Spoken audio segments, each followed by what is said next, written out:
حسب المنتشر على السوشيال ميديا الأب اللي حبس بناته، ولكن هل الأب هو اللي حبس بناته ولا الأم؟ هنا السؤال. وقبل ما نبدأ في أي حاجة لازم تعرف إن ربنا سبحانه وتعالى ميز البني آدم بعقله عشان ما يبقاش زيه زي الحمار، ولذلك الحمار مش بيتحاسب، أنت اللي بتتحاسب كبني آدم عشان أنت بتفكر. فقبل أي حاجة مطلوب منك تشغل دماغك وتفكر وتعرف مين اللي غلطان. فخلينا ندخل في الفيديو بتاعنا عشان ما نطولش. الأم دي المفروض إن هي رفعت خلع على جوزها من 10 سنين، ودلوقتي البنتين دول عندهم 16 سنة، يعني أخدت البنتين دول وهم عندهم 6 سنين. وطبعا زي ما انتوا عارفين اللي بترفع خلع بتاخد كل حاجة وبتاخد نفقة الأولاد، لأن زي ما انتوا عارفين كل حاجة بتقف للراجل لو الراجل ما دفعش النفقة. وفي حالة إن الراجل ما بيدفعش بيحصل عليه حاجة اسمها مجمد نفقة، اللي هي توتال النفقة اللي ما بيدفعهاش حسب الشهور بقى والكلام ده كله، وبيجي في الآخر بيتمسك في أي مكان في أي حتة يدفع الحبس. فكده كده هي واخدة حقها. فدلوقتي الست دي أخدت البنتين دول من وهم عندهم 6 سنين لحد ما بقى عندهم 16 سنة، ورسخت في دماغهم فكرة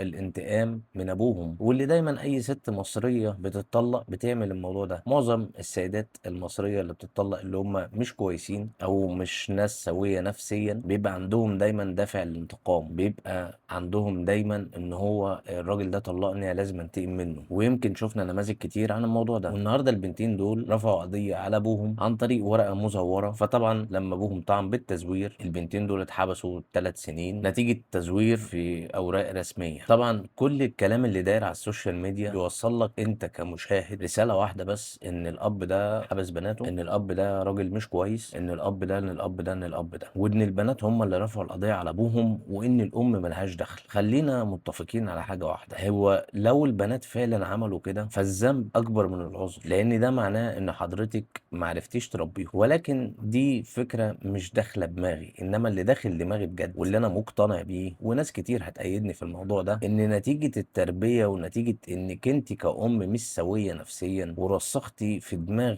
العيال من وهم صغيرين لحد ما بقى عندهم 16 سنه ان ابوهم ده شخص مش كويس، وان ابوهم ده بياخد كتير ومش عايز يديهم، وان ابوهم وان ابوهم وان ابوهم. فالعيال طلعت عندها غريزه او الدافع اللي يخليهم ان هم عايزين ينتقموا من ابوهم، لذلك عملوا الورقه المزوره والكلام ده كله. فانتوا يا جدعان متخيلين ايه من واحده بتعمل الحاجات دي؟ طبعا دلوقتي الموضوع منقسم لفئتين، فئه النواشز وفئه الناس اللي هي متعاطفه. ولكن خلينا نتكلم من وجهه نظر تانية. هل بقى لو البنات دول حبسوا ابوهم هل كنتوا هتطلعوا على السوشيال ميديا برضو وتقولوا احنا بنناشد وبنناشد وبنناشد، ولا كنتوا هتطلعوا تقولوا ان الراجل ده مش كويس والراجل ده عمل وعمل وعمل وعمل وكل الكلام ده؟ ايه اللي كان هيحصل؟ النهارده الام حبست بناتها وهربت وطلع على كل السوشيال ميديا بتتكلم مش عارف ايه. انا ما شفتش ست مصريه في حياتي انفصلت عن جوزها وسابته في حاله. يعني انت يا ستي خلاص مش متوافقين مع بعض وانفصلتوا وخدتي حقوقك، عايزه ايه منه تاني؟ لا انا لازم انتقم منه، لازم ابوظ له حياته، لازم مش عارف ايه. ليه؟ عشان ما رضيش يعيش دلدول. ما هو معظم الستات دلوقتي عايزه الرجاله دلاديل، وبشوف انا الاشكال دي كتير. انتوا عارفين الراجل الدلدول ده حتى لو في شغلي ما بتعاملش معاه. يعني لو لقيته راجل دلدول راجل لا مؤاخذه متني ما بتعاملش معاه، اصل ده ما ينفعش تتعامل معاه، دي مراته اللي بتمشيه. والله يمكن موقف حصل لي من ضمن المواقف، كان واحد بيكلمني قبل كده عشان عايز يمرن اولاده معايا، فبيكلمني وكده وبنتفق وبتاع وكل الكلام ده، وبقول له الباقات اللي موجوده. كل ما اكلمه في حاجه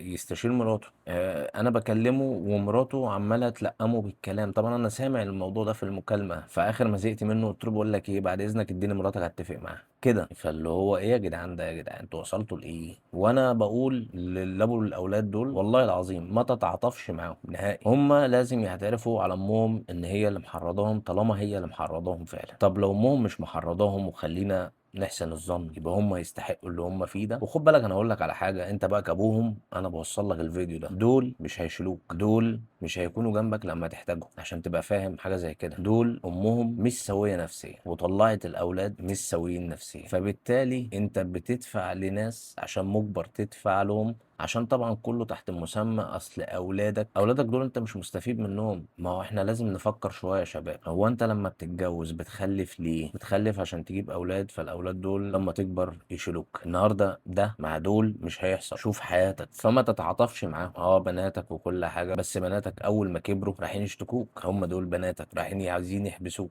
ليه ما بتتكلموش عن القضيه بتاعه المستشار او مش فاكر مين الراجل اللي هو قتل مراته لسه من قريب ده، نتيجه ان هو مش قادر يثبت على مراته ان هي مرافقه، وده بيحصل من ناس كتير عامله خلع. ما بتتكلموش ليه عن اللي بتقرطس جوزها وبتنزل تسهر؟ ويجي بعد كده قانون الاسره يقول لك ايه، ما تاخدش العيال غير بعد مش عارف كام سنه، 16 سنه ولا كام، والحجه اللي بيقولوها اللي هو يعني عذر مش مقبول نهائي، اصل البنات هم اللي عملوا كده. ده معناه ان التربيه مش مظبوطه خالص لما البنات عملوا كده. وبعدين في مثل شعبي كده بيقول ايه اللي بالقدر على فمها تطلع البت لامها. فلو العيال كده هم مش جايبينه من بره، جايبينه من امهم قولا واحدا يعني. في وساخه كتير، في وساخه كتير. ومعظم السيدات اللي هي مش سويه نفسيا ومش متربيه ونواشز بيحاولوا ان هم يقللوا من الراجل وخلاص، بيحاولوا ان هم ينتقموا من الراجل لمجرد الانتقام، اللي هو انا لازم انتقم. وخدها قاعده كده، دايما هتلاقي اي ست بتطلق عندها دافع الانتقام. طبعا هم بيقول لك على السوشيال ميديا عكس كده، بيقولوا لك على السوشيال ميديا ان الراجل عايز ينتقم عشان هي خلعته. مفيش راجل